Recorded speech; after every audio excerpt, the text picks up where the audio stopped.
শুরু করলাম একদম একদম সকাল থেকে। আর আমি না দারুণ দারুণ সেন্ট পাচ্ছি। তো রান্নাঘরে মা আছে, দেখি তো মা রান্নাঘরে কি করছে, চলো একটু দেখে আসি। দেখি তো মা কি রান্না করছে। মা রান্নাঘরে মানে একটু ভালো মন্দ রান্না হয় সেটা আমি জানি। তো চলো, কি করছো কি করছো?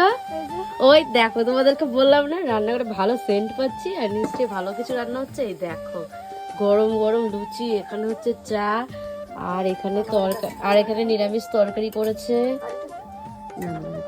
আর এখানে দেখো তরকারি করেছে, অবশ্য সবার নেওয়া হয়ে গেছে, আমি শুধু বাকি ছিলাম।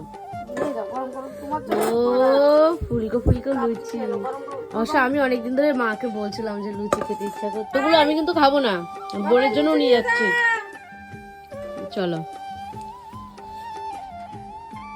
লুচিগুলো খেয়ে দেখি কেমন বানিয়েছে। দারুণ। কে কে ভালোবাসো লুচি খেতে? আমি অত ভালোবাসি না, কিন্তু অনেকদিন ধরে খেতে ইচ্ছা করছিল লুচি, তাই মা যে করে দিল, টাইমও পাচ্ছিল না, আজকে সময় হয়েছে তাই খাচ্ছি। তোমরাও কে কে ভালোবাসো কমেন্টে জানাতে পারো। বাই।